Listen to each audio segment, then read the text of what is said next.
Selamat ketemu lagi. Assalamualaikum warahmatullahi wabarakatuh. Pada kesempatan ini saya sampaikan mengenai materi berikutnya, yaitu mengenai elastisitas dan hukum Hooke. Pada materi elastisitas ini dibahas mengenai benda-benda yang elastis. Apa itu benda yang elastis? Ini ada hubungan dengan gaya yang bekerja pada benda tersebut. Kalau benda diberi gaya, mengalami perubahan bentuk atau ukuran, kemudian gaya setelah dihilangkan bisa kembali ke keadaan semula, maka benda tersebut dinamakan benda yang elastis. Contohnya ini pegas atau karet. Tetapi ada juga benda yang diberi gaya, berubah bentuk, setelah gaya dihilangkan tidak kembali ke bentuk semula. Itu namanya benda plastis. Jadi kebalikan dari elastis namanya plastis. Contohnya ya tanah liat atau lilin atau adonan kue, itu termasuk benda yang elastis, plastis. Jadi hubungannya dengan gaya. Gaya yang bekerja pada benda ada dua kemungkinan. Setelah gaya dihilangkan, benda kembali ke bentuk semula, itu namanya benda elastis. Kalau setelah gaya dihilangkan tidak kembali ke bentuk semula, itu namanya sifatnya namanya benda plastis. Pada materi elastisitas ini konsep yang kita bicarakan itu berhubungan dengan gaya yang bekerja pada benda. Gaya yang bekerja pada benda ini akan mempengaruhi perubahan panjang. Hubungan antara gaya yang bekerja dengan perubahan panjang ini persamaannya dirumuskan dalam persamaan hukum Hooke. Benda elastis, walaupun benda elastis, tetapi itu ada batas elastisitasnya. Jadi kalau dibuat grafik, hubungan antara pertambahan panjang dengan gaya yang bekerja, ini kalau dibuat grafik antara titik titik O sampai titik A, ini grafiknya berupa garis lurus atau linier. Pertambahan panjang itu sebanding dengan gaya. Grafiknya masih berupa garis lurus, berarti ini masih memenuhi persamaan elastisitas atau hukum Hooke. Apabila gaya diperbesar, ini grafiknya hubungan antara perubahan panjang dan gaya ini tidak lurus lagi tetapi melengkung. Ini sudah melebihi elastis. Kalau diteruskan terus, gayanya diteruskan, ini benda menjadi gaya semakin besar. Apabila gaya dihilangkan, tidak akan kembali ke bentuk semula, seperti itu karet. Karet itu kalau ditarik terus bisa molor, itu berarti sudah tidak elastis lagi. Kalau gayanya diteruskan sampai besar sekali bisa patah atau putus. Jadi walaupun benda itu elastis, tetapi ada batas elastisitasnya. Kemudian ini pada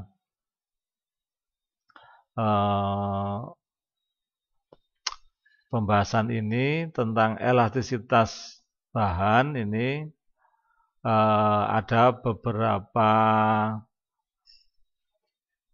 pengaruh gaya terhadap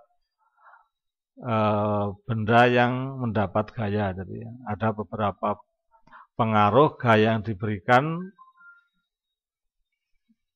Kalau gayanya itu saling mendekat,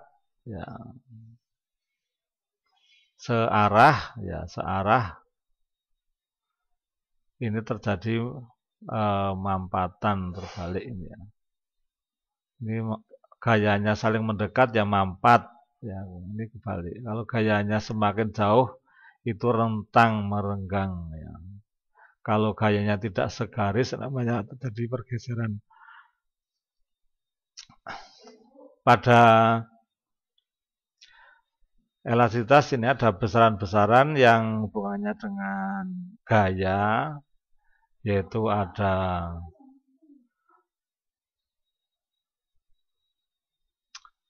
ya, kita lanjutkan kembali. Jadi pengaruh gaya pada suatu benda itu ada 3 kemungkinan itu. Kalau gayanya saling mendekat maka benda mengalami pemampatan. Kalau benda gaya saling menjauh atau berlawanan arah saling menjauh, ini benda mengalami rentangan ya. Kalau gaya berlawanan arah tapi tidak segaris, nah ini terjadi pergeseran ya. Kemudian pada elastisitas ini ya, ada besaran-besaran yang hubungannya dengan elastisitas ya. Yang pertama yaitu tegangan. Apa itu tegangan ya? Tegangan itu merupakan perbandingan antara gaya yang bekerja dengan luas penampang. Jadi tegangan itu merupakan perbandingan gaya dan luas penampang. Sehingga satuannya ya satuan gaya Newton per satuan luas meter persegi. Kemudian besaran lain yang ada hubungannya dengan pada elastisitas ini yaitu ada perbandingan yang namanya regangan ya.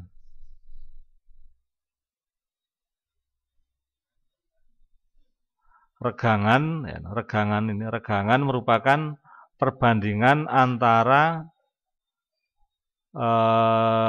delta L atau panjang perubahan panjang ya, delta L perubahan panjang dengan panjang mula-mula. Regangan itu perbandingan antara delta L dengan panjang mula-mula, sehingga satuan regangan ya tidak ada itu ya, karena delta L ya satuannya meter, panjang mula-mula atau L0 satuannya juga meter, sehingga tidak ada satuan pada regangan ya. Kemudian besaran yang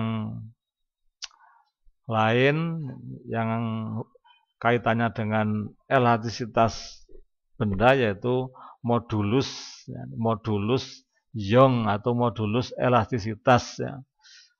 Modulus Young atau modulus elastisitas simbolnya E besar ya. Itu merupakan perbandingan antara tegangan dan regangan ya. Tegangan itu F per A, regangan itu delta L per L0.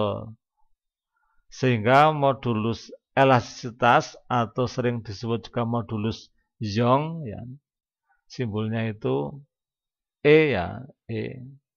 Ada juga yang menuliskan Z ya, tetapi kebanyakan di buku ditulis E ya.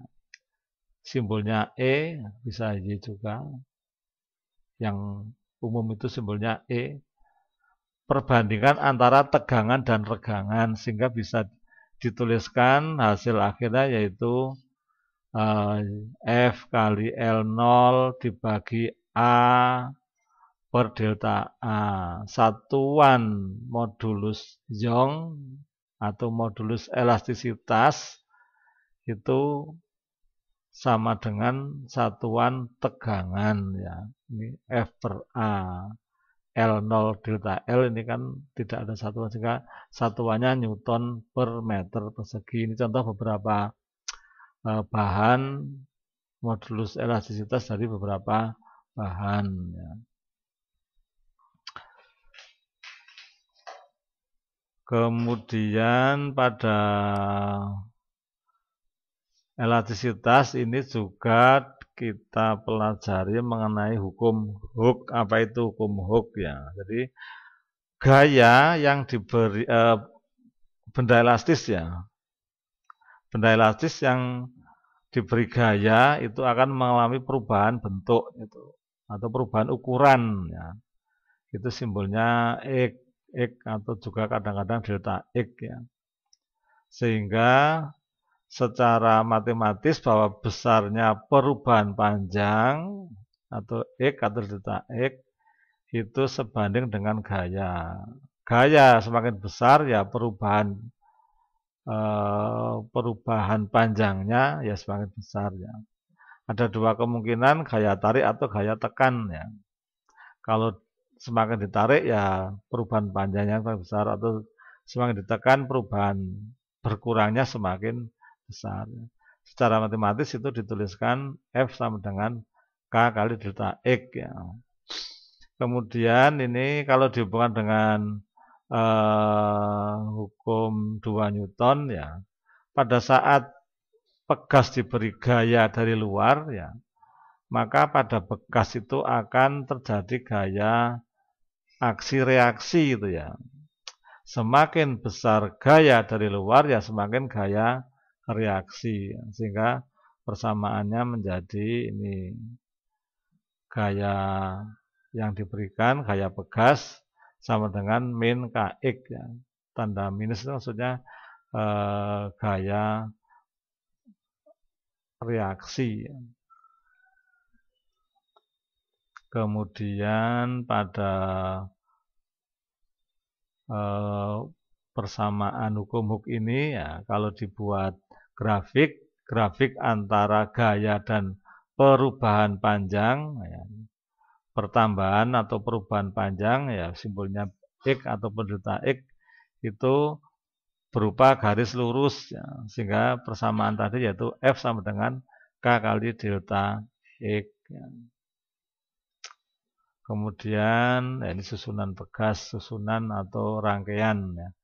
Ada dua jenis rangkaian pegas, ada rangkaian seri. Kalau dalam gambar ini tunggal, kemudian ini seri itu disambung antara ujung pangkal, ada paralel itu ujungnya dari satu, pangkalnya dari satu. Selain ada tunggal, ada seri, ada paralel ya, mungkin juga ada rangkaian campuran atau majemuk. Bagaimana tetapan pegas untuk rangkaian seri? Nah, pada rangkaian seri itu tetapan pegasnya dirumuskan ya 1/K seri sama dengan 1/K1 tambah 1/K2 tambah 1/K3 dan seterusnya, nih tergantung dari banyaknya yang dirangkai. Kalau hanya 2 ya 1/K1 plus 1/K2. Kalau sampai 3 ya tambah 1/K3 dan seterusnya. Jadi persamaan untuk menentukan tetapan pegas rangkaian seri. Kalau rangkaian paralel, nah, tetapannya itu Kp merupakan penjumlah langsung dari masing-masing tetapan pegas. Kalau 2 ya K1 tambah K2. Kalau 3 ya tambah K3 dan seterusnya. Kalau rangkaian majemuk ya diselesaikan secara bertahap ya. Yang seri dulu, yang paralel dulu baru disederhanakan ya. Mungkin itu materi yang perlu saya sampaikan pada kesempatan ini. Terima kasih. Assalamualaikum warahmatullahi wabarakatuh.